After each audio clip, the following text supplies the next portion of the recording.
Welcome back, guys. I'm Pastor Sean Finney, and this is Fed Up Church, where we dig into the Bible absent the rules and regulations and traditions of men that you would find in a typical church.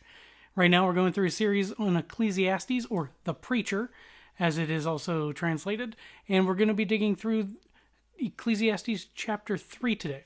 So, in chapter 1, we looked at Solomon, who is the author of Ecclesiastes, and what he had found through all of his wisdom, wisest man who ever lived, right? And trying to find the meaning of life. Now, remember, this preacher is approaching this from a scientific perspective. He keeps mentioning this phrase, everything under the sun. In other words, only using the world around you to explain and find value and meaning out of life. We have to remember, too, that Solomon created the original botany system that we use to classify all of plants, right? So when he says he created the vineyards, he really created the vineyards, right? And then he named them. He came up with an entire way, the scientific method that we still currently use today to categorize plants and botany. Yeah, botany was basically something that was started by Solomon. So when I say that he's using a scientific perspective, the man was a man of science, and we still refer to his work today. And in chapter 2, we watched as he went through evaluating wine, wealth, women, whatever it is, bring meaning and happiness and purpose in your life. And he found that it was all smoke. It was all meaningless. So today, as I dig into chapter 3, and I'll be using the NIV today, and check this out. I was pretty excited about this. Shout out to McKay's Bookstore down in Greensboro. Got this awesome little handy doodad. NIV and the Message Parallel Bible for $2.25. Can't beat that. And I love finding, I have an addiction to Bibles and finding all kinds of different ones. So I'll be reading through the New International Version. You use whatever version you have, and feel free to follow along as we dig into The Preacher, Ecclesiastes chapter 3. Let's roll.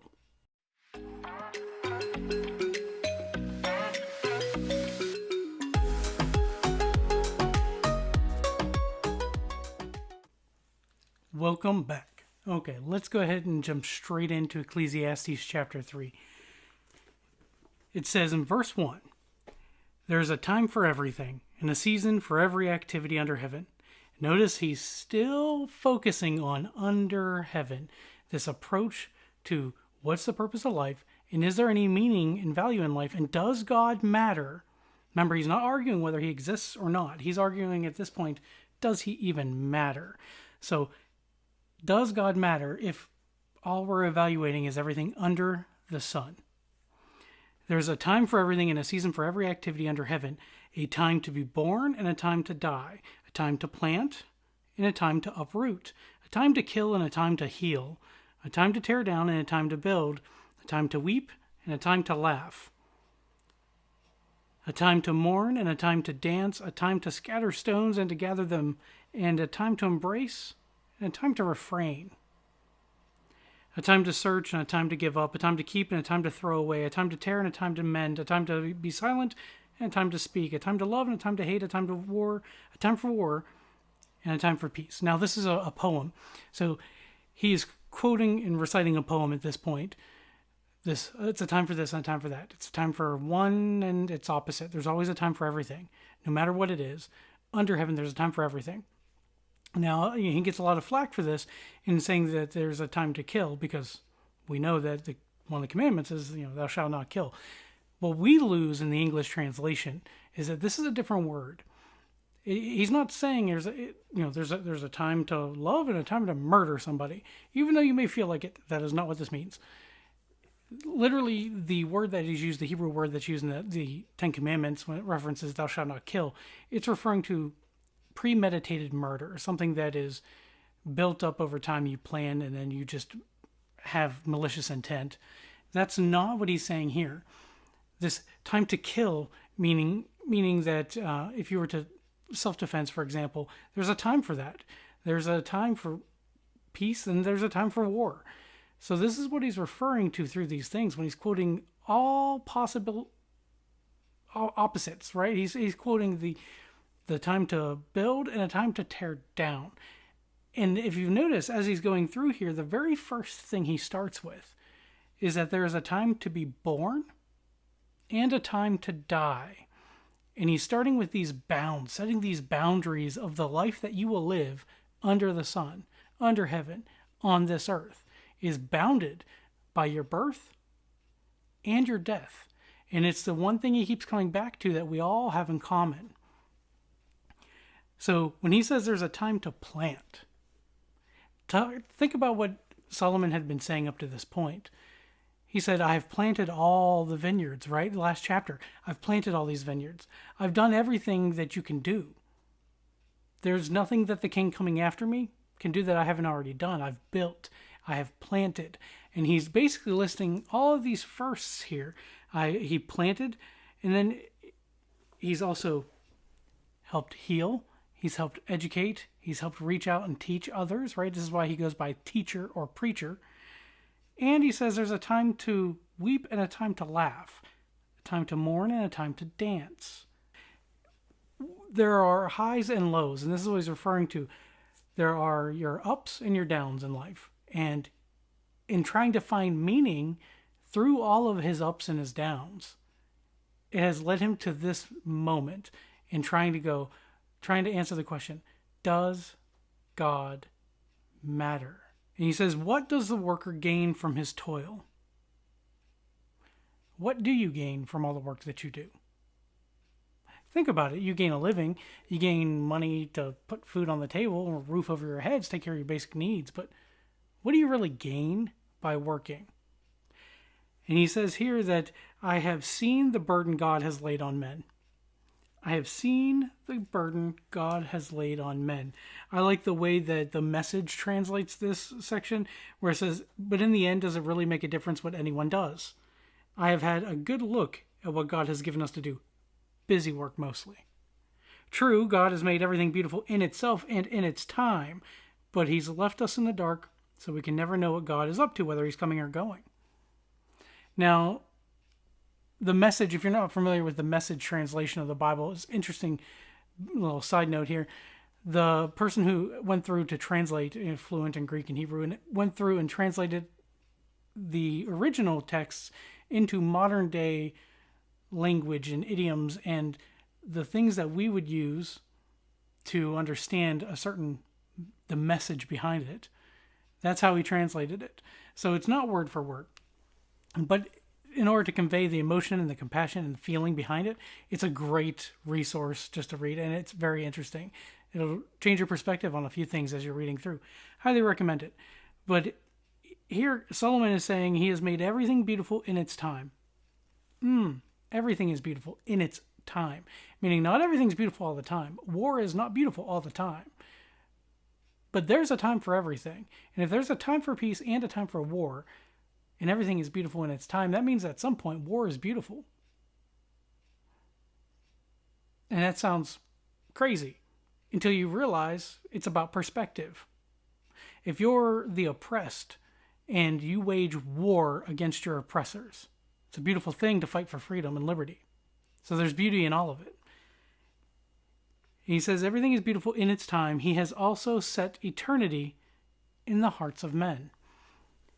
God has set eternity in the hearts of men. Now, we're talking about God a lot more in chapter 3 than we did in the first two. He barely mentioned him at all in the first chapter. Maybe once or twice max in the second chapter. And then now we're coming back to this. Given that there's no meaning that he could find, it's all smoke and grasping after the wind, chasing the wind, as Solomon says. Wealth, fame, fortune, education, all of it. None of it was satisfactory for him finding some kind of meaning. We come back to this, and he says that he has also set in the hearts of men. He has set eternity in the hearts of men. What do we think he means by God has set eternity into the hearts of men? I think what he's really saying here, and if you think about it, it makes sense. Across every culture, across all of history, we have this in common too. There's all of these different analogies and similar stories that we'll see across all of time and culture, where we've got our creation story. We've got our idea as Christians, based on what God has told us, comes after this life. But then, if you think about it, the Egyptians had a similar thought. The Asians had a similar thought. The Native Americans had similar thoughts, that there had to be something after this. So, what is it? And it's something that eats at every one of us at one point or another, going, this can't be all there is. If this is all there is, then what's the point of any of it? And we all come back to the same exact question that Solomon is answering here, or at least trying to derive an answer from something. And he's saying here that God has set eternity, the question about eternity, into the hearts of all men. Everybody wonders, what happens after you die? At one point, I heard somebody tell me that everybody has a God-shaped hole that only he can fill. That's what Solomon is saying here, is that he has set eternity into the hearts of every man, woman, and child. Is that we'll always wonder about that. We will always want to know, and we will seek after it. We will seek after, therefore, him. So he says in the next verse, yet they cannot fathom what God has done from beginning to end. This is the same thing that God asks Job. When God asks Job this question, Job spends chapters complaining and going on, and what have I done? And, asking all these questions of God. And then God responds in the book of Job, and it's amazing. With, I believe it's like 57 questions. The most that God has asked any man that we have written record of. 57 questions that God asks Job. And one of them is, where were you when I set the foundations of the earth? Where were you? If you can explain it to me, he's like, I will ask it of you now and answer me. Right? This is where he tells him to gird up himself like a man and answer. So, answer me. Where were you when I set the foundations of the earth? And the fact is that nobody was there, right? Man was not created yet. So when he set the foundations of the earth, created the heavens and the earth, if you follow and track through the creation story, you don't see man on the scene yet. So literally, God can ask that question of any man, and no man will have an answer for it. We can theorize, which is what we do in science today. Anytime you hear like any kind of origin story, whether it's the Big Bang Theory or, black holes or stardust or what, it doesn't really matter what the theory is. It's going to be a different theory each time. And the theories constantly evolve and change based on our current scientific understanding of the world around us. That's fine. That's normal.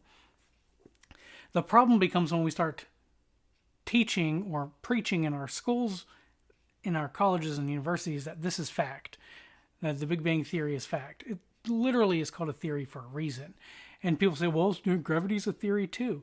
Yeah, but there's a difference. I can test gravity. I can't test the origins of the universe. I can't test the origins of how everything came to be, how we came to be. And in order for something to comply with a scientific method, you have to be able to observe it, test it, and draw your conclusion. And you can't do that. So no matter what anyone tells you, if it's a question of origins, it's a philosophical discussion. It is no longer an academic discussion. It can't be. So what he is saying here is, yet, God has set it in the hearts of men, set eternity into the hearts of men, yet they cannot fathom.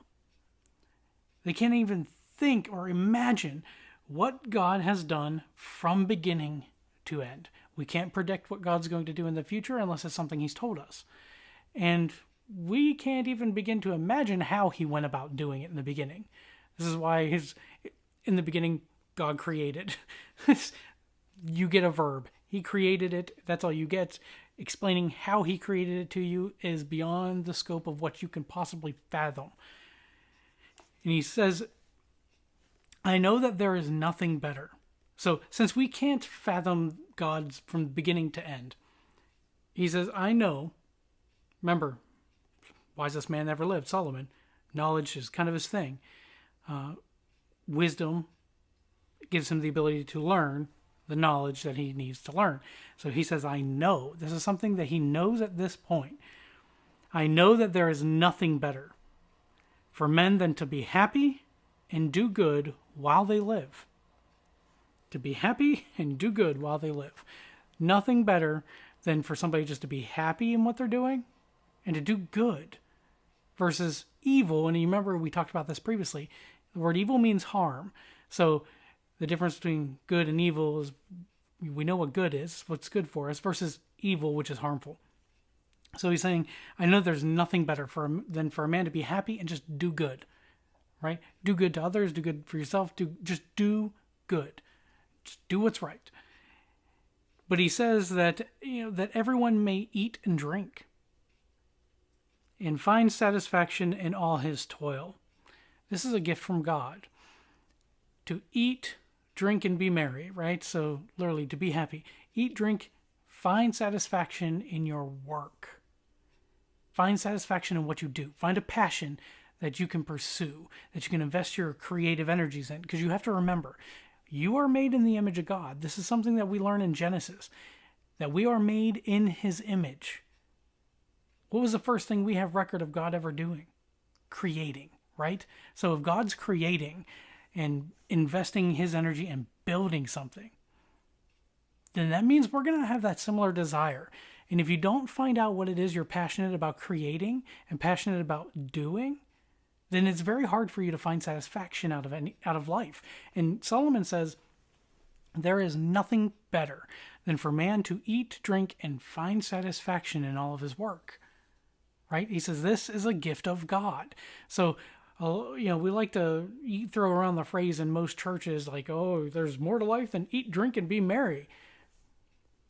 No, not really. And that Solomon is saying that in and of itself, to eat, drink, and be merry, to be happy in doing what you're doing, is a gift from God. He said in the last chapter too, this is a gift from the hand of God. So why would you be miserable and go about doing anything that makes you miserable? Why would you go about consuming things that are toxic as far as bad relationships, hanging around people that just constantly drag you down, hanging around jobs that you have no passion or interest for whatsoever, and they're just a misery. There's more to life than misery. And if you remember, this is what Jesus said, right? He said, I've come so that you may have life and have it more abundantly. Enjoy it more. This life is a gift of God. We should seek to enjoy it while maintaining our wits about us and our wisdom to guide our hearts. This is what Solomon said in the last chapter. So he said here that everyone may eat and drink and find satisfaction in all his toil. This is the gift of God. I know that everything God does will endure forever. Nothing can be added to it and nothing taken from it. So this I find interesting, right? So to eat, drink, and find satisfaction in your work, Solomon says that's a gift from God. And if God did it, he says nothing can be subtracted from it. Nothing can be added to it.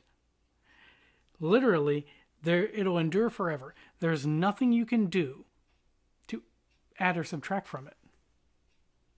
Meaning it's complete.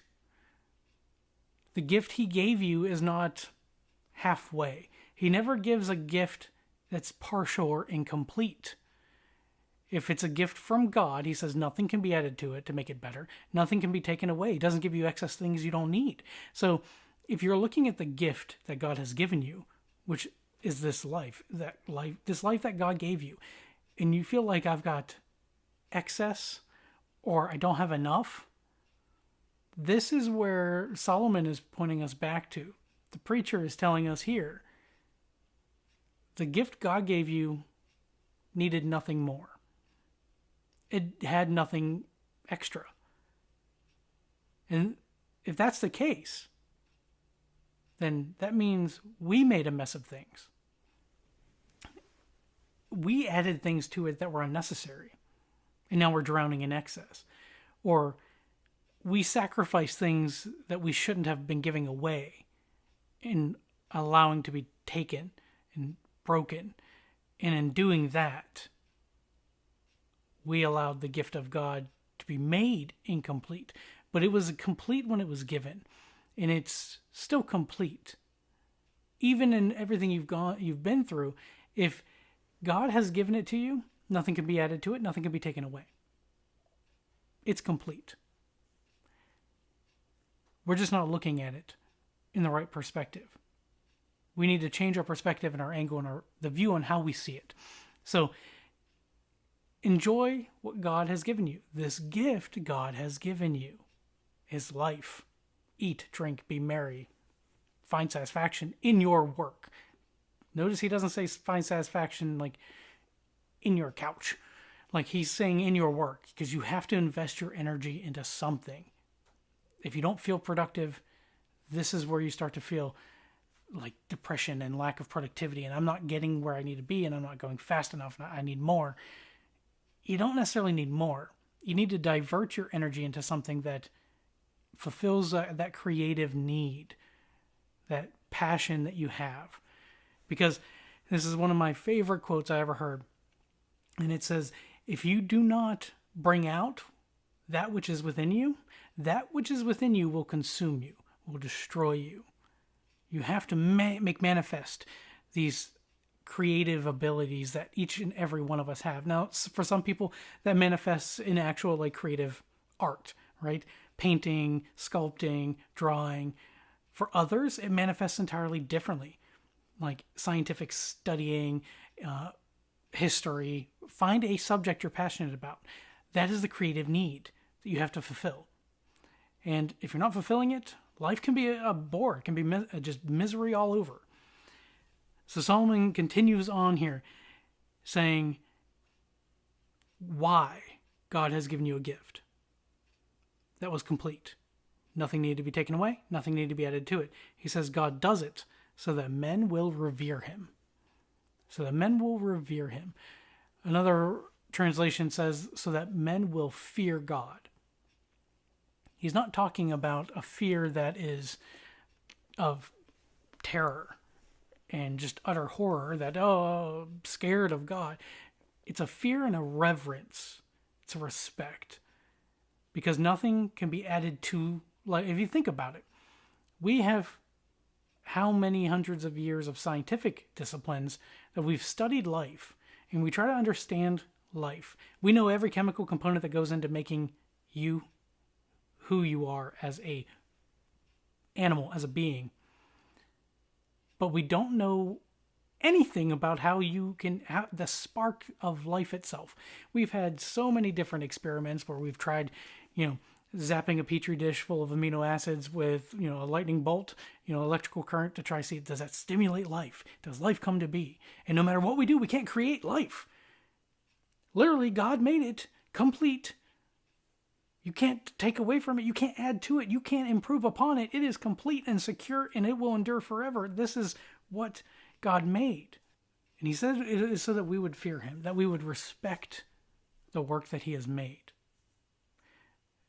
Even today, you will not find an actual scientist, anyone who truly is in the scientific field. I'm not talking about Bill Nye, the fake science guy who has no understanding of actual science whatsoever. I believe it was a mechanical engineer, with a bachelor's of mechanical engineering, and then got a job as an actor. Bill Nye's not a science guy, okay? Stop listening to people like Bill Nye. I doubt you'll ever be able to actually find a true scientist, somebody who has dedicated their life to the scientific disciplines, who will tell you, yeah, we know how life came to be. No, none of us do. None of the scientists do. I was a trained neuroscientist. We have no idea.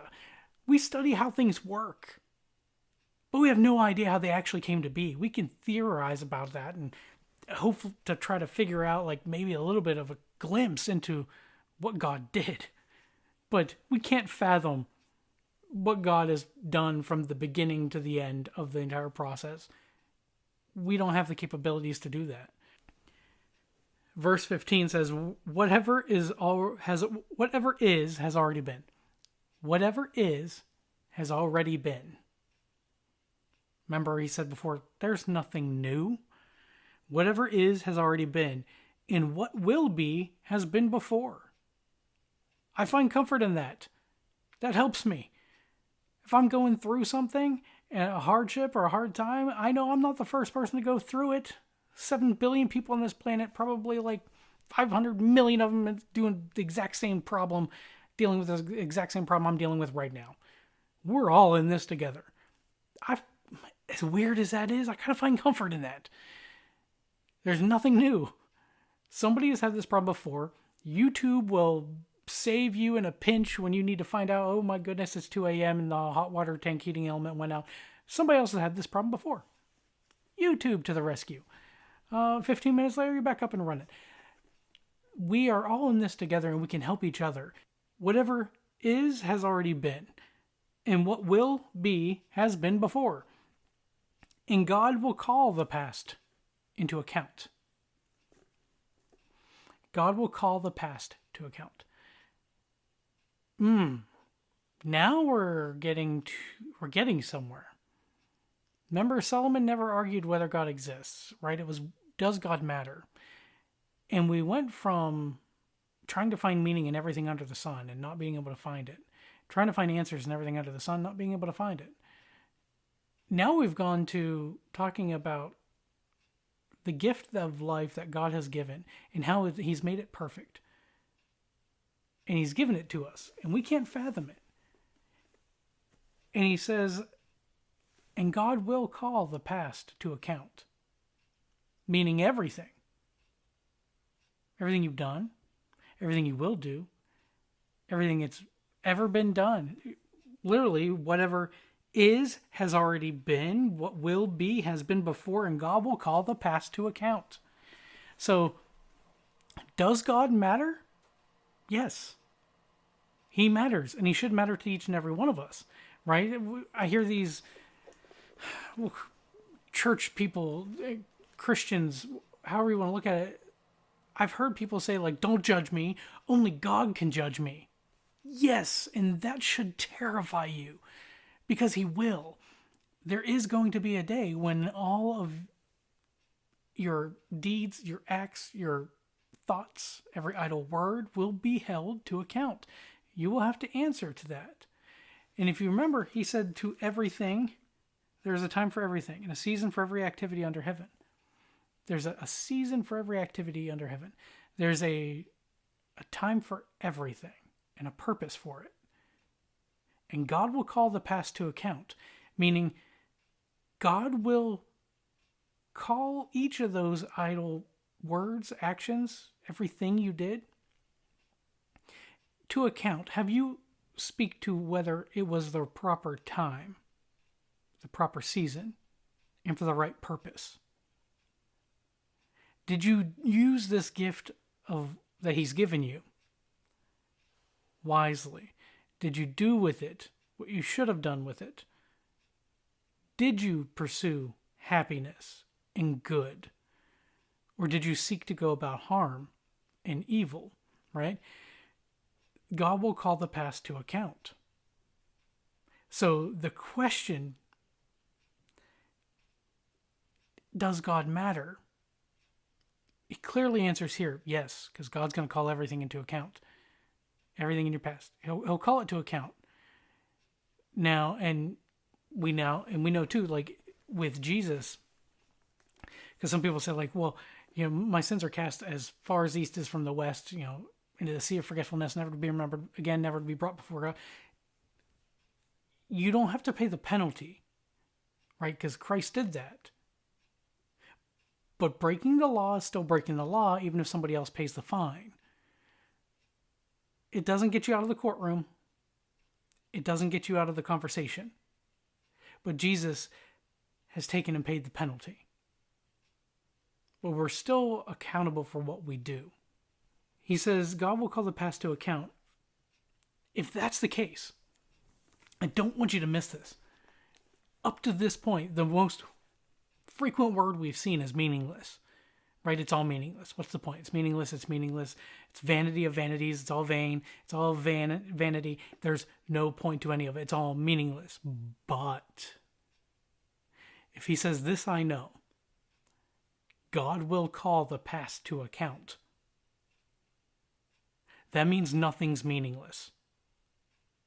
Nothing. Everything has meaning now. Do you see the transition here? We're starting to see Solomon transition from this worldly mindset, right, that his audience has.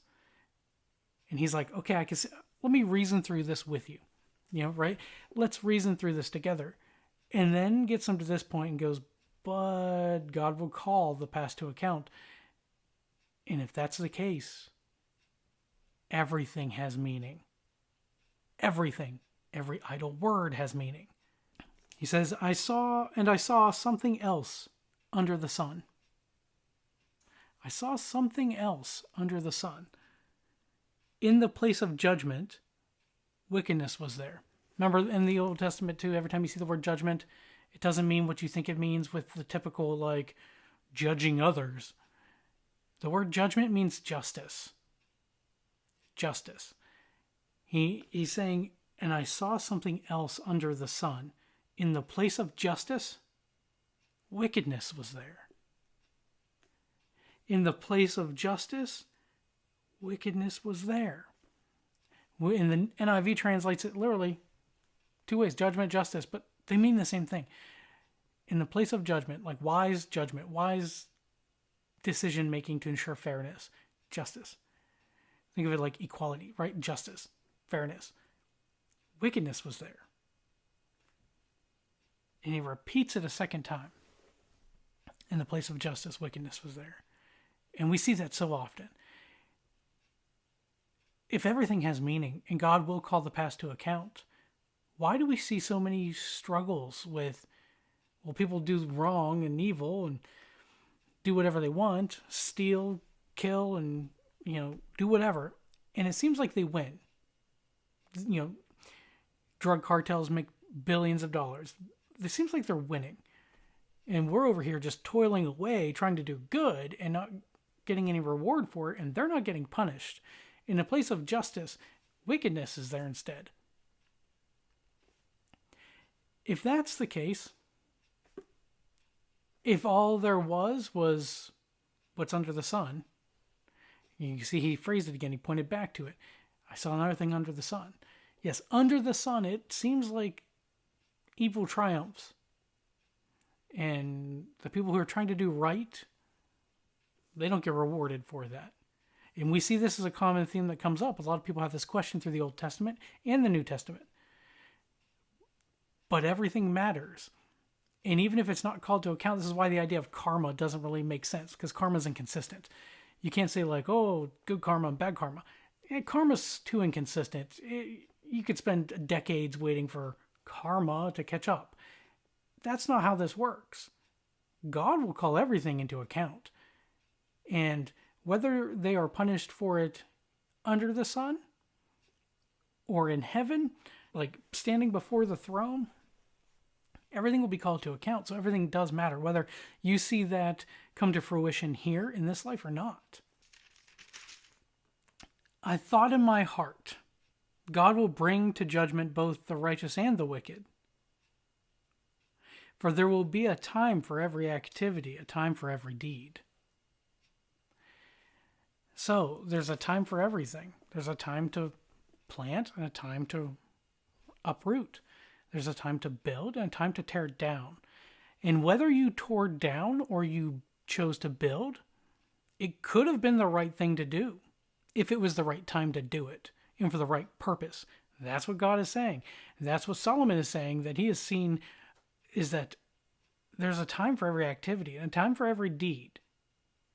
But God will call the past to account to make sure that you did it in the right time. Because my favorite one to read through this, the one that I have to constantly remind myself of, is where he says there's a time to speak and there's a time to be silent. The Message version, I love the way it puts is there's a time to speak up and a time to shut up. And I have to remind myself of that frequently. Is this a time to speak up?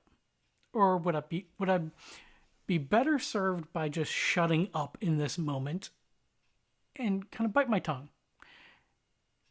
There's a time for everything. Make sure whatever you're doing, ask yourself the question, is it the right time for this?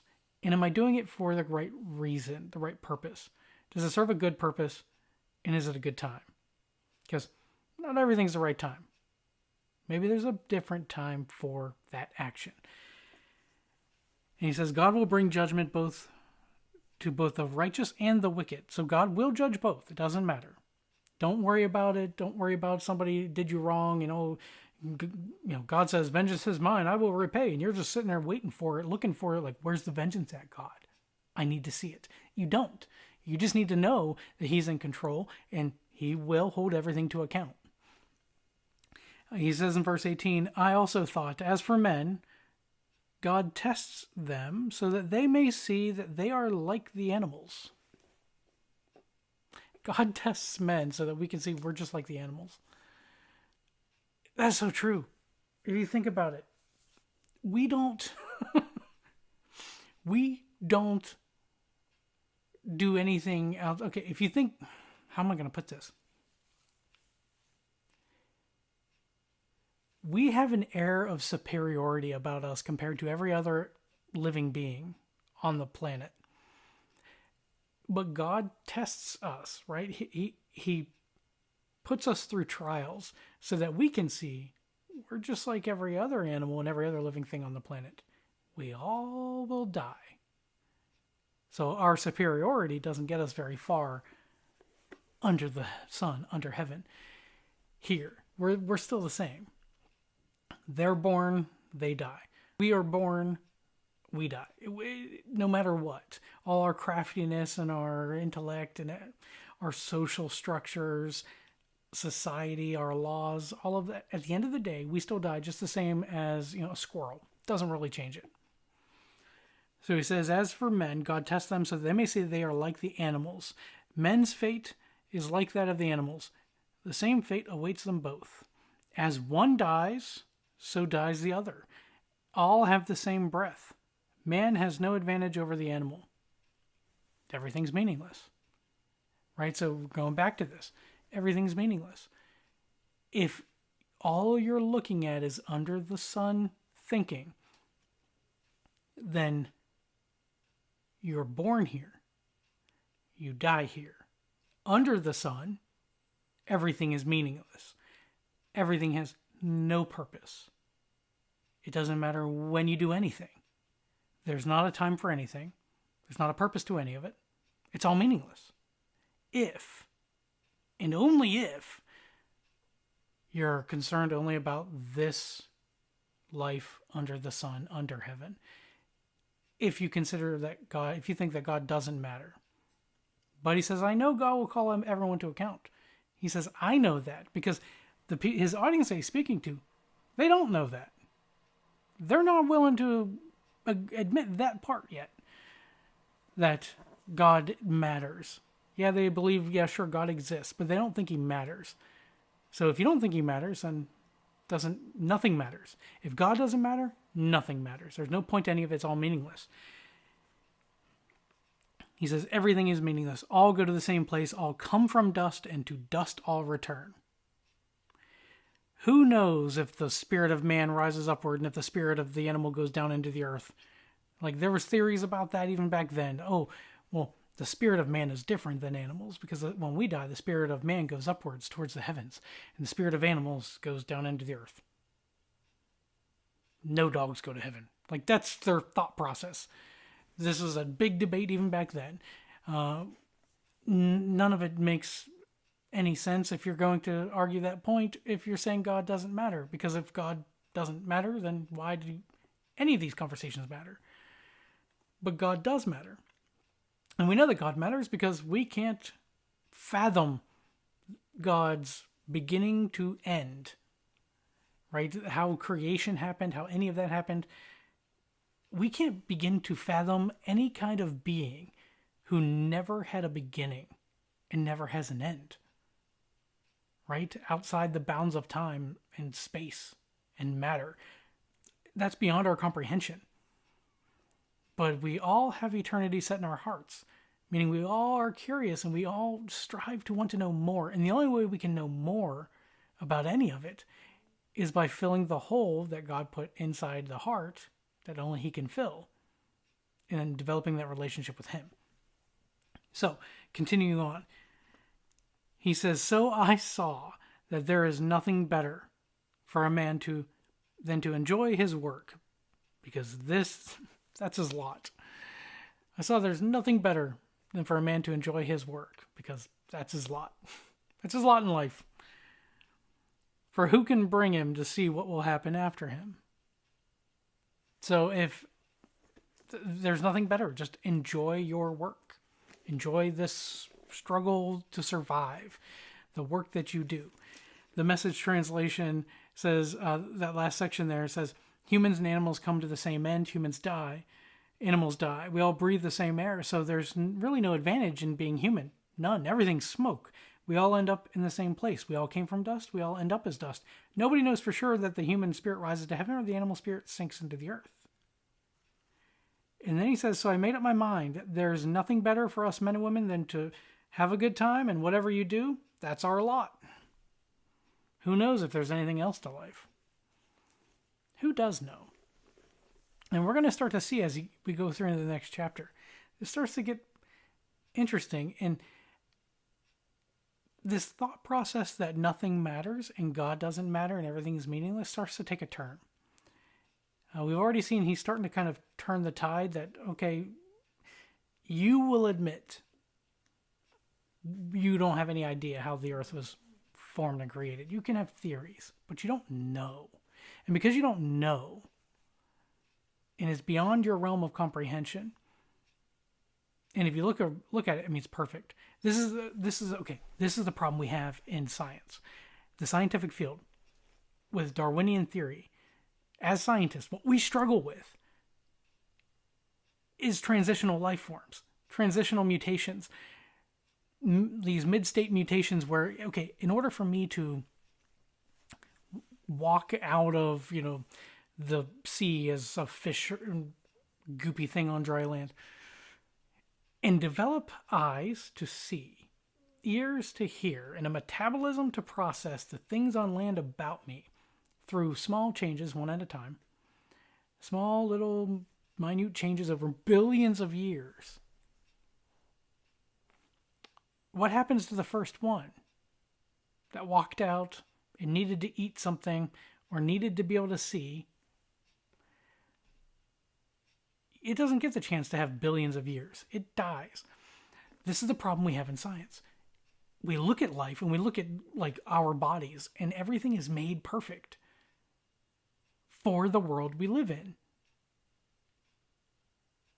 We can't explain that.